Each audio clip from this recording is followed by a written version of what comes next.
Shut up and sit down. चलिए आइए अब हम लोग पढ़ते हैं 10.1.2 कैरेक्टरिस्टिक्स ऑफ रिसोर्सेज, संसाधनों की विशेषताएं। Both human and non human resources have some common characteristics, these are listed below.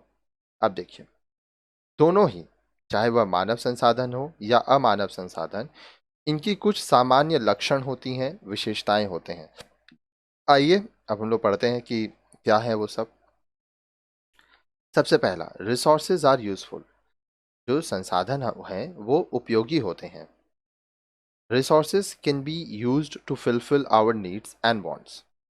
अब संसाधनों का प्रयोग हम हमारी ज़रूरतों को पूरा करने के लिए, इच्छाओं को पूरा करने के लिए कर सकते हैं। That is why they are called resources, इसीलिए उन्हें संसाधन कहा जाता है। फॉर एग्जाम्पल, उदाहरण के लिए, अ हाउस प्रोवाइड्स शेल्टर। जब हम लोग घर पे रहते हैं तो वो हम लोग को शेल्टर, आश्रय देता है। A bus helps to reach our office and school. Bus का इस्तेमाल हम लोग करके अपना ऑफिस पहुंच सकते हैं, स्कूल पहुंच सकते हैं। Your mother's ability to sew clothes helps the family to get clothes stitched on time and to save money. अगर आपकी मम्मी को कपड़ा सिलने आता है तो आपके परिवार के जो कपड़े हैं वह समय पर सिल जाएंगे और पैसा भी नहीं लगेगा, तो पैसे की बचत भी होगी। तो इस तरह से आप देख रहे हैं कि जो भी संसाधन है आपके पास, उसका किसी न किसी तरह से यह आपके लिए यूज़फुल है, और यूज़फुल है इसीलिए वो संसाधन है। अगर वो यूज़फुल नहीं होगा तो वो संसाधन आपके किसी काम का नहीं है। Resources are limited in supply. अब जो भी संसाधन है वह सीमित मात्रा में होते हैं। Every resource is limited in supply. प्रत्येक संसाधन सीमित होता है। You have only 24 hours a day. आपके पास दिन में केवल 24 घंटे होते हैं। ये 24 घंटे को ना तो आप बढ़ा सकते हैं ना कम कर सकते हैं, और ये सभी के पास इतना ही होता है। Similarly the salary obtained in cash is also fixed.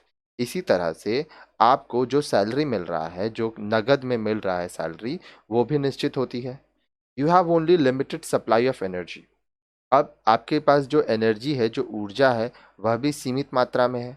In the same manner, resources like water, electricity, fuel etcetera are all in limited supply.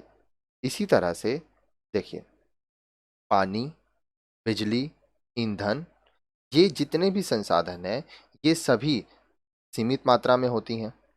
To get maximum benefit we must make efforts to conserve them.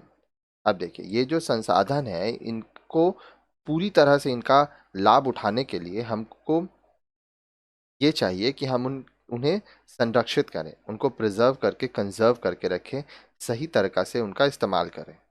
Resources are interrelated. अब जो संसाधन होते हैं वो आपस में संबंध रखते हैं। When you work, you need resources like time, energy, skills, equipment, etc. जब आप काम करते हैं तब आपको क्या क्या संसाधन चाहिए? आपको समय चाहिए, ऊर्जा चाहिए, कौशल चाहिए, और काम करने के लिए जो इक्विपमेंट्स हैं, उपकरण हैं, वो चाहिए। Without adequate supply of time and skill, you will not be able to use your energy to operate the equipment. अगर आपके पास समय नहीं है या आपके पास कौशल नहीं है, स्किल नहीं है, तो आप अपने ऊर्जा का सही तरीक़ा से इस्तेमाल नहीं कर पाएंगे, और वह जो उपकरण है उसको आप चला नहीं पाएंगे। Thus, you will realize that all these resources are used at the same time because their use are interrelated. तो इस तरह से आप ये देखेंगे कि ये जितने भी संसाधन हैं, उनको आप एक साथ इस्तेमाल करेंगे, ठीक है? आप अलग अलग इस्तेमाल नहीं कर सकते, और यह सब एक दूसरे से जुड़े हुए होते हैं। आगे देखिए, आगे बोल रहा है, रिसोर्सेज हैव ऑल्टरनेटिव यूसेस। अब जो भी संसाधन होते हैं उनके वैकल्पिक प्रयोग होते हैं, ठीक है? अब ऑल्टरनेट यूज हम लोग इसको कैसे करते हैं, आइए इसके बारे में पढ़ते हैं। Most resources have alternative uses. बहुत सारे जो ऐसे संसाधन होते हैं, अधिकांश संसाधन के वैकल्पिक प्रयोग होते हैं। For example, you can use the same time for a number of activities like cooking, studying or watching television. उदाहरण के लिए, आपके पास जो समय है में आप कुछ बहुत सारा काम कर सकते हैं। आप खाना बना सकते हैं, पढ़ाई कर सकते हैं, टेलीविज़न देख सकते हैं। Similarly, you can use your family savings for the purchase of a house, equipment, or for higher studies. Thus, resources have alternative use. अब इसी तरह से आपके परिवार के पास जो बचत के पैसे हैं, उससे आप घर खरीद सकते हैं, उपकरण खरीद सकते हैं, या पढ़ाई करने के लिए आप उस पैसे का इस्तेमाल कर सकते हैं। तो इस तरह से आप जो देख पा रहे हैं कि जो संसाधन है उसके वैकल्पिक प्रयोग होते हैं। Resources can B substituted. अब देखिए, रिसोर्स को सब्स्टिट्यूट करना मतलब एक संसाधन की जगह दूसरे संसाधन का भी आप प्रयोग कर सकते हैं। To achieve the same goal we can use one resources to और द अनदर। अब एक ही लक्ष्य को पाने के लिए हम क्या कर सकते हैं, एक या अन्य संसाधनों का उपयोग कर सकते हैं। टू रीच योर स्कूल और office you can use your energy and time resource by walking और use money resource by travelling in a bus. अब देखिए, आपको स्कूल जाना है या तो ऑफिस जाना है, तो इसके लिए ये आप अपना ऊर्जा और समय इस्तेमाल करके या तो पैदल जा सकते हैं, और दूसरा ऑप्शन आपके पास है आप अपना पैसा इस्तेमाल करके बस से जा सकते हैं। तो आप यहाँ पे देख रहे हैं, दो ऑप्शन हो गया आपके पास, या तो पैदल जाइए या तो बस में जाइए। पैदल जाएंगे तो आपका एनर्जी और टाइम लगेगा, और बस से जाएंगे तो आप पैसा लगाएंगे और एनर्जी टाइम बचेगा। Other example are the use of readymade और convenience foods instead of preparing at home. अब देखिए, एक और ऑप्शन क्या है, एक और उदाहरण यह है कि आप जो बना बनाया खाना मिलता है, ठीक है, उसको आप इस्तेमाल करें, आप घर पे खाना मत बनाएं। Therefore, one resource can be substituted for of the use of another resource. इसलिए जो एक संसाधन है उसके एवज में आप दूसरे संसाधन का प्रयोग भी कर सकते हैं। आगे देखिए, आगे बोल रहा है, Thus we can see that all resources have similar characteristics.